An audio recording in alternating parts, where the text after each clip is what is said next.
On this video, I'm going to run you through all the back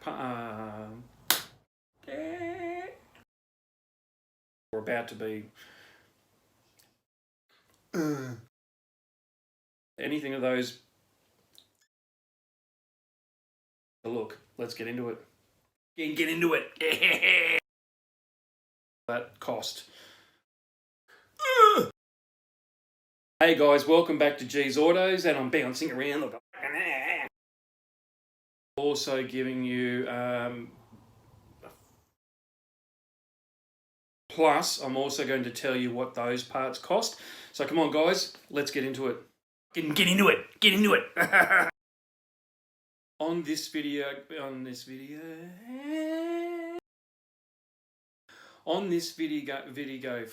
far out. On this video, I'm going to take you guys through all of the steering, and that's at the front of the car. Hey guys, welcome back to G's Autos. My name is Greg, and thank you so much for joining me. On this video, I'm going to run you guys through all of the suspension and braking components that have been replaced or upgraded on the back of Nigel, my AE82 Corolla Seeker.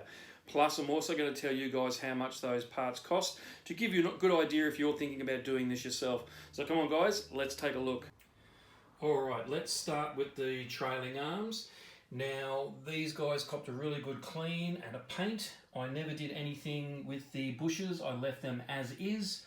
I thought they were in pretty good condition, so I didn't bother replacing those. With the control arms, they also received a really good clean and a paint. Now, the bushes in these guys were replaced, so brand newies in there. Now, for the trailing arms and the control arms set, it costs this much. Alright, now let's take a look at the rear springs. Now, the strut towers, the original ones, they just got a clean up.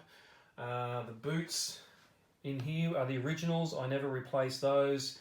I put new spring cushions in here, brand newies, new springs, new shocks. Now, with the springs, I went the King springs, lowered 30mm, and I went with the Gabriel Ultra.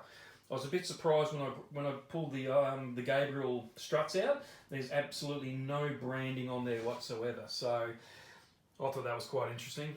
Now, for these two guys to get set up, it costs this much.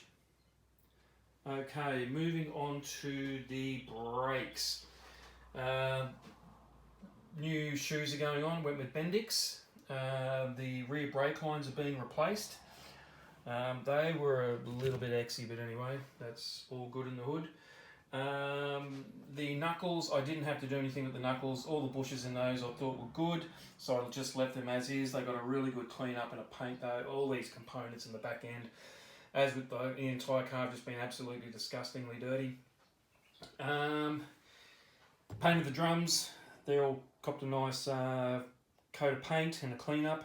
There's only a minor lip on the inside edge. It's so minimal, I'm not even worried about it. So I left them as is. I'm not replacing those. The cost for the shoes and the brake lines is this much. Alright, now moving on to the sway bar. The sway bar got a clean up and just a coat of black rust converter. It came out quite nice considering how bad it did look.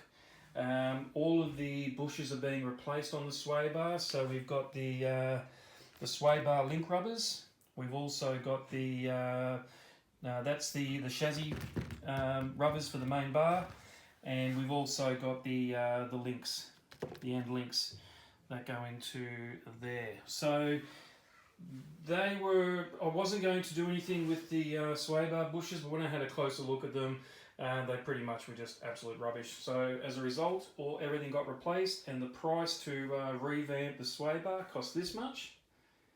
So putting all those prices together, guys, to do all the back end, it cost this much.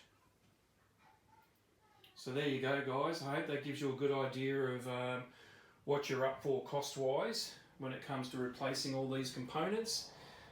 So what I'm going to be doing now is hopefully moving on to the back end and getting all of these components put back in the car and get the car back on its wheels, which would be fantastic. So that way I can move it around and I'll be able to start work on the engine.